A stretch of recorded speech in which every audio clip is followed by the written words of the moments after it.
उत्तराखंड में सीएम पुष्कर सिंह धामी के मंत्रियों के विभाग का बंटवारा कर दिया गया है। सबसे पहले आपको सीएम पुष्कर सिंह धामी के विभाग के बारे में बताते हैं। उनके पास कौन कौन सा विभाग आया है, चलिए जानते हैं। सीएम के पास मंत्री परिषद कार्मिक एवं अखिल भारतीय सेवाओं का संस्थापक, आवश्यक कार्य, सतर्कता, स्वराज, भ्रष्टाचार उन्मूलन एवं जन सेवा विभाग है। इसके साथ ही गृह, कारागार, नागरिक सुरक्षा समेत कुल 15 विभाग सीएम के पास है। तो आज पोर्टफोलियो बंटवारा हुआ। विभाग पर निगाहें टिकी थी कि क्या सब कुछ पिछली बार जैसा ही होगा या कुछ बदलाव होंगे। नए नेतृत्व के साथ क्या मंत्रियों के पास जो विभाग हैं, जो पोर्टफोलियो हैं, वो किस तरीके से बांटे जाएंगे, ये सामने आ चुका है। जहां पर सीएम के अगर विभागों की आप बात करते हैं तो ये विभाग, कुल 15 विभाग सीएम के पास हैं। चलिए अब आपको मंत्रियों के विभाग की भी जानकारी दे देते हैं, किसके पास क्या क्या आया है। इस कड़ी में सबसे पहले बात कर लेते हैं मंत्री सतपाल महाराज को। सिंचाई, बाढ़ नियंत्रण, लघु सिंचाई, जलागम प्रबंधन, भारत नेपाल उत्तराखंड नदी परियोजना, पर्यटन, संस्कृति एवं धर्मस्व, लोक निर्माण विभाग मिला है। वहीं सतपाल महाराज के विभागों में किए गए इजाफे की बात करें तो बड़ा विभाग लोक निर्माण विभाग ऐड किया गया है। यह बड़ा बदलाव है। अब बात बंशीधर भगत की। विधायी संसदीय कार्य, खाद्य नागरिक आपूर्ति मामले, शहरी विकास, आवास, सूचना एवं विज्ञान प्रौद्योगिकी, ये विभाग आए हैं। सुबोध उनियाल की आप बात करेंगे तो कृषि शिक्षा, कृषि विपणन, उद्यान एवं कृषि प्रसंस्करण, उद्यान, रेशम विकास, जैव प्रौद्योगिकी की जिम्मेदारी इनके पास आई है। यशपाल आर्या, इनके विभागों में आबकारी विभाग, भारी भरकम विभाग आया है। इसके साथ साथ परिवहन, समाज कल्याण, अल्पसंख्यक कल्याण, छात्र कल्याण, निर्वाचन समिति और 6 विभागों की कुल जिम्मेदारी इनके पास है। अरविंद पांडे की बात कर लेते हैं। विद्यालय शिक्षा, माध्यमिक शिक्षा, खेल, युवा कल्याण, पंचायती राज और संस्कृत शिक्षा की जिम्मेदारी इनके पास है। तो गणेश जोशी की बात कर लें तो यथावत विभाग है सैनिक कल्याण, औद्योगिक विकास, एमएसएमई, खादी एवं खादी ग्रामोद्योग। इसके अलावा अगर बिशन सिंह चुफाल को देखेंगे तो पेयजल, वर्षा संग्रहण, ग्रामीण निर्माण और जनगणना का दायित्व। तो पोर्टफोलियो बंट चुके हैं। किसके पास कौन कौन से विभाग आए, कहां से कुछ बदलाव की खबर मिल रही है। ज्यादा डिटेल के लिए रुख करेंगे। ब्यूरो चीफ अजित राठी हमारे साथ जुड़ चुके हैं। अजित जी बताइए कि किसके विभाग में, किसके पोर्टफोलियो में कुछ ऐड हुआ है, एडिशन के बारे में। सरिता, देखिए जैसा अभी अपने दर्शकों को बताया कि किस तरह से आज अभी मंत्रालय का बंटवारा हुआ, विभागों का जो वितरण किया गया है मंत्रियों के बीच में, मंत्रिपरिषद के बीच में, तो वो एक उल्लेखनीय बात यह है कि जो मंत्री नाराज थे उनके विभागों में एडिशन कर दिया गया है। जैसे सतपाल महाराज को ही आप लीजिए तो उनको पीडब्ल्यूडी ऐड कर दिया गया है। पीडब्ल्यूडी बड़ा विभाग होता है और हर मंत्री की उस विभाग पर नजर होती है और ज्यादातर मुख्यमंत्री ही यहाँ इस विभाग को अपने पास रखते आए हैं। एनडी तिवारी सरकार में अगर छोड़ दें, उस समय ये विभाग इंदिरा हृदयेश के पास होता था, लेकिन उसके पहले और बाद में किसी भी मुख्यमंत्री ने पीडब्ल्यूडी को किसी मिनिस्टर को नहीं दिया। अब हरक सिंह रावत की बारी आती है, उनके विभागों को यथावत रखते हुए एक ऊर्जा विभाग को ऐड कर दिया गया। ऊर्जा विभाग यहाँ का बड़े विभागों में, महत्वपूर्ण विभागों में माना जाता है। और फिर बारी आती है यशपाल आर्या की।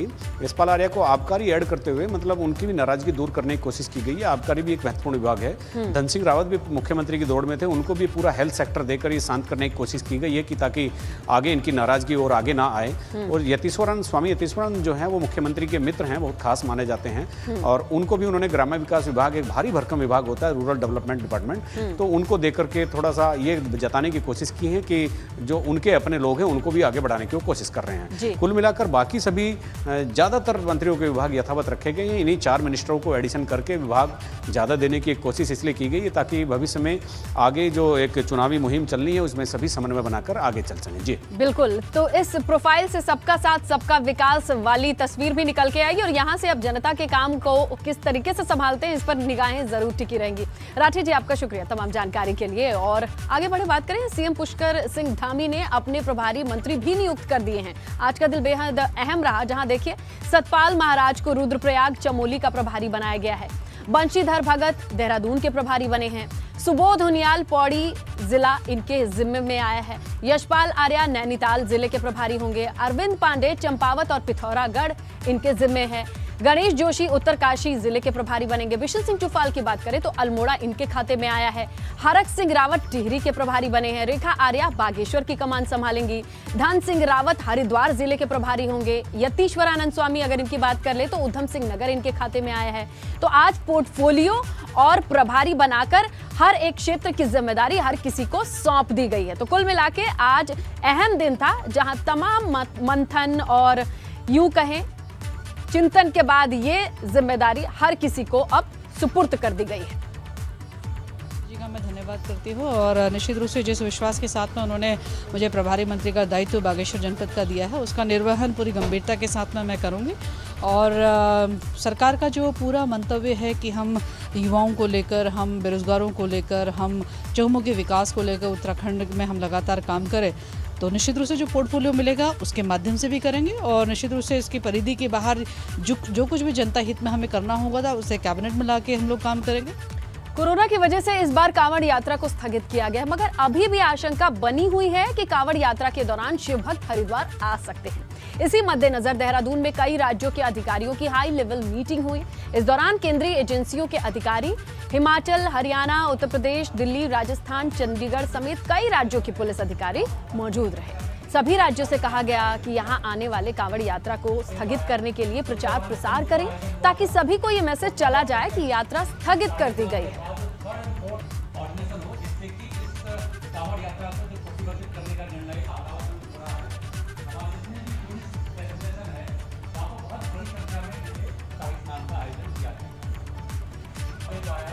उस दौरान कुंभ का आयोजन हुआ था।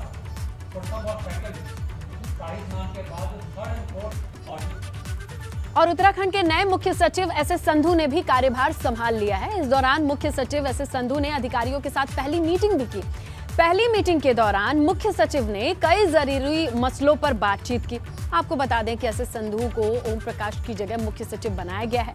पुष्कर सिंह धामी के सीएम बनने के साथ ही अफसरों की अदला बदली का क्रम भी शुरू हो गया है। हो सकता है कि आने वाले दिनों में कई और बड़े बदलाव भी आपको देखने को मिले।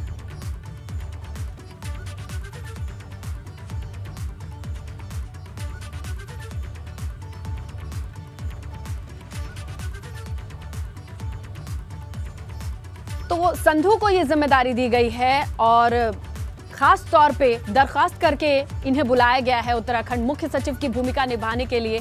और पहले दिन के साथ ही इन्होंने अधिकारियों की बैठक ली और अपना मैसेज बड़ा लाउड एंड क्लियर जिसे कहते हैं उस तरीके से तमाम अधिकारियों को दिया कि अब जनता के बीच में काम करना है और शिकायत की कोई गुंजाइश नहीं होनी चाहिए। बड़ी जिम्मेदारी है और जो भी शासन की नीतियां हैं उसको उनको धरातल पे उतारना प्राथमिकता है, लोगों को जिसका फ़ायदा हो सके और जिस मंशा से योजनाएं बनती हैं वो लोगों को एक्चुअली फ़ायदा मिल सके। स्वास्थ्य विभाग की हमने कल मीटिंग करेंगे, उसमें देखेंगे अभी तक क्या हुआ है, क्या और कुछ करने की आवश्यकता है और बेरोज़गारी कम करने के लिए और रोज़गार पैदा करना एक प्राथमिकता रहेगी। बाकी मंत्रिमंडल और माननीय मुख्यमंत्री जो नीति तय करते हैं उसको इम्प्लीमेंट करना ब्यूरोक्रेसी का फर्ज रहता है ताकि धरातल पे वो उतरे और लोगों को उसका फायदा हो। और बदलाव की घड़ी में ये भी जान लीजिए कि सीनियर आईएएस आनंद वर्धन को नई जिम्मेदारी मिली है। आनंद वर्धन को सीएम पुष्कर सिंह धामी के अपर मुख्य सचिव की जिम्मेदारी दी गई है। आनंद वर्धन के पास फिलहाल अपर मुख्य सचिव की जिम्मेदारी है। इसके साथ ही अब उनके पास सीएम के अतिरिक्त प्रभार की भी बात सामने आ रही है जो उनके पास होगा। आनंद वर्धन अब सीएम की टीम का हिस्सा होंगे।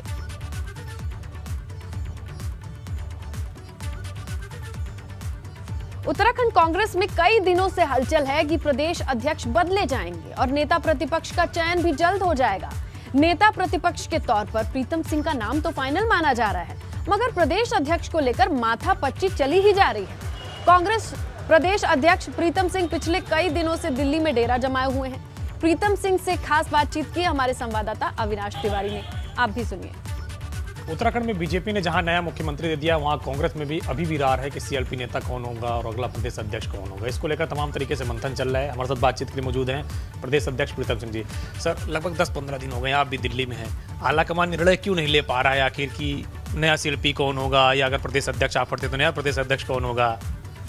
देखिए, 10-15 दिन तो नहीं हुए, लेकिन 6-7 दिन हुए हैं और कांग्रेस विधानमंडल दल ने एक लाइन का प्रस्ताव पारित किया कि नेता प्रतिपक्ष के परिप्रेक्ष्य में राष्ट्रीय नेतृत्व निर्णय लेने का काम करेगा और जो राष्ट्रीय नेतृत्व निर्णय लेगा वो सबको मान्य होगा। अब मैं समझता हूँ इस पर चिंतन हो रहा होगा, मंथन हो रहा होगा और शीघ्र जो है नेता प्रतिपक्ष और प्रदेश अध्यक्ष के परिप्रेक्ष्य में जो है आला कमान निर्णय ले लेगा। सर, अगर उत्तराखंड में बात करें तो ऐसी सरगर्मियां। और उधर चारधाम यात्रा को लेकर राज्य सरकार ने सुप्रीम कोर्ट का दरवाजा खटखटाया है। राज्य सरकार की तरफ से सुप्रीम कोर्ट में एसएलपी यानी विशेष अनुमति याचिका दाखिल की गई है। सरकार ने चारधाम यात्रा 1 जुलाई से चमोली, रुद्रप्रयाग, उत्तरकाशी जिले से शुरू करने का फैसला लिया था, लेकिन हाई कोर्ट ने इस पर रोक लगा दी थी, जिसके चलते सरकार को एसओपी में संशोधन कर नई गाइडलाइन जारी करनी पड़ी थी। इसके साथ ही उत्तराखंड सरकार ने हाई कोर्ट के फैसले को सुप्रीम कोर्ट में चैलेंज भी दिया है।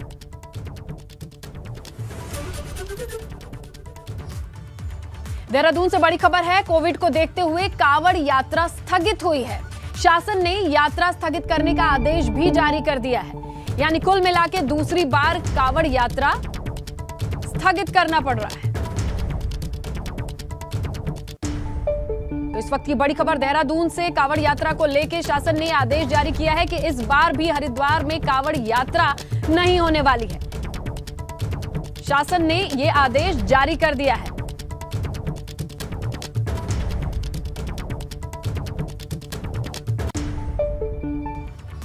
और मौसम के साथ साथ तस्वीरें आ रही हैं पहाड़ों के दरकने की। फूलों की घाटी की बात करते हैं। एक वीडियो सामने आई है। ये तस्वीरें देख के आपके भी रोंगटे खड़े हो जाएंगे, क्योंकि जिस तरीके से पहाड़ से जंगल में बड़े बड़े बोल्डर गिर रहे हैं, जंगलों को भी काफी नुकसान हो रहा है। देखिए,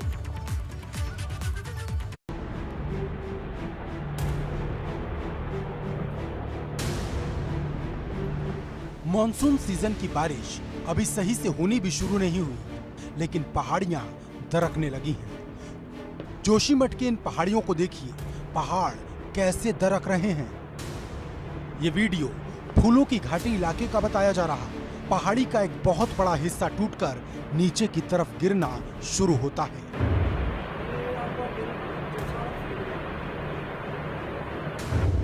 देखते ही देखते धूल का बड़ा सा गुबार उठता है। बहुत सारा मलबा नीचे की तरफ गिरने लगता है।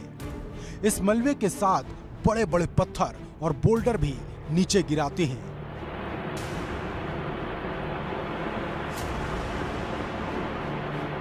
यह वीडियो फूलों की घाटी में घांघरिया इलाके का बताया जा रहा है। किसी ने इस मंजर को कैमरे में कैद कर लिया, लेकिन सोचिए अगर कोई इंसान इसकी चपेट में आ जाता तो क्या होता। अभी तो सिर्फ जंगल को ही नुकसान पहुंचा है, अगर कोई इंसान इसकी चपेट में आ जाता तो जान बच पाना भी मुश्किल ही था। एबीपी गंगा के लिए जोशीमठ से रणजीत रावत की रिपोर्ट।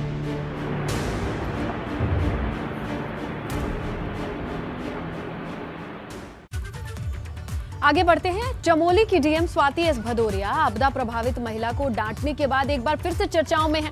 अब डीएम की चर्चा में रहने की वजह यह है कि अपने बंगले के पास बने शहीद पार्क में ड्यूटी पर तैनात एक होमगार्ड जवान को डीएम ने 3 साल के लिए सस्पेंड करने का आदेश दिया है।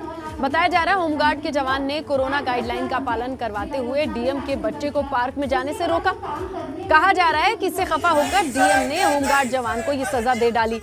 नौकरी खो चुका होमगार्ड जवान दफ्तरों की चौखट पर अपनी बहाली की गुहार लगा रहा है।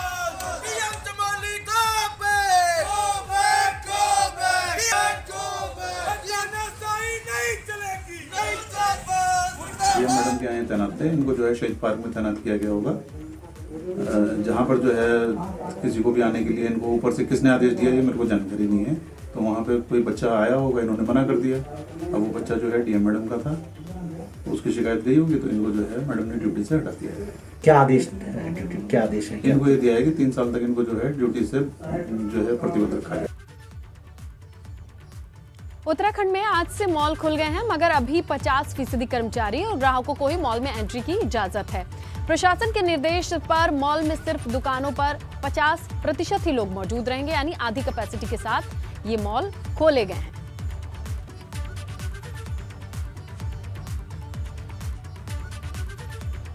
वैक्सीन की किल्लत को लेकर देहरादून में कोविड टीकाकरण प्रभावित हो रहा है। वैक्सीन नहीं होने से तमाम टीकाकरण केंद्रों पर लोग बैरंग लौट रहे हैं। वैक्सीनेशन के लिए लोग रजिस्ट्रेशन करा रहे हैं, साइट पर तो जाते हैं लेकिन उनको स्लॉट मिल ही नहीं पा रहा है। दूसरी डोज की बात करें, देहरादून जिले में 1 लाख से अधिक लोगों का बैकलॉग हो चुका है। वहीं अभी भी 12 जुलाई से पहले टीके नहीं मिलेंगे।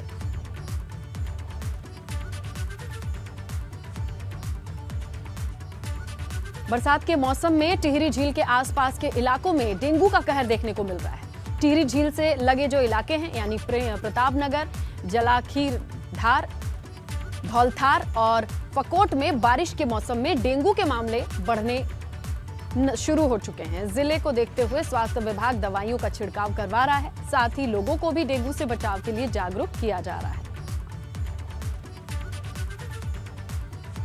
उत्तराखंड प्राइम देख रहे हैं आप। अब बात कर लेते हैं हल्द्वानी की, जहां निर्माणाधीन सड़क की गुणवत्ता खराब होने की शिकायत के बाद कैबिनेट मंत्री बंशीधर भगत ने अधिकारियों के साथ सड़क का निरीक्षण किया। इस दौरान बंशीधर भगत ने सड़क की खराब गुणवत्ता को लेकर नाराजगी भी जताई। उन्होंने कार्यदायी संस्था का पेमेंट रोकने के निर्देश भी दे दिए। यहाँ पर हमने खुदाई कराई और खुदाई करने के बाद उसको देखा गया तो ये पीडब्ल्यूडी के अधिकारियों ने भी माना है, पीडब्ल्यूडी के एक्शन एई जेई सब आए थे, उन्होंने माना है इसमें ठेकेदार ने गलत किया है और ठेकेदार की अभी पेमेंट नहीं हुई है। हम इसको पावर बैंक साइबर फ्रॉड मामले में आरोपियों की गिरफ्तारी के लिए एसटीएफ उत्तराखंड ने आईबी, सीबीआई, आरबीआई, ईडी, एफआईओ और डायरेक्टर ऑफ रेवेन्यू इंटेलिजेंस जैसी एजेंसियों को पत्र लिखा है। एसटीएफ ने कई एजेंसियों से साइबर फ्रॉड पावर बैंक मामले में अपने स्तर पर जांच करने के सहयोग के लिए कहा है। ये एजेंसियां अपने स्तर से इस पूरे साइबर फ्रॉड मामले में लापरवाही, संलिप्तता और संदिग्धता को लेकर अपने स्तर पर काम करेंगी। ऐसे में ये माना जा रहा है कि इस पूरे मामले में संलिप्त अन्य आरोपियों की गिरफ्तारी भी जल्द हो सकेगी। काशीपुर में नाबालिग लड़की को बेचे जाने का मामला सामने आया और बताया ये जा रहा है कि बच्ची को हरियाणा के एक शख्स ने बेचा था। पुलिस ने लड़की के मौसा मौसी को गिरफ्तार कर लिया है।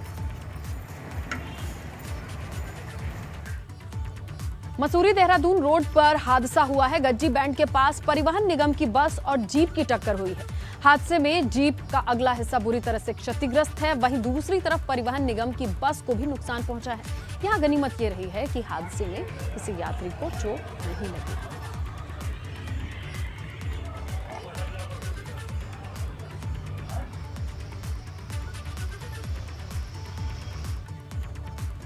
देहरादून से बड़ी खबर मिल रही है। कार्यभार संभालते ही एक्शन मोड में मुख्य सचिव हैं। कल स्वास्थ्य विभाग के अधिकारियों के साथ उनकी बैठक होनी है।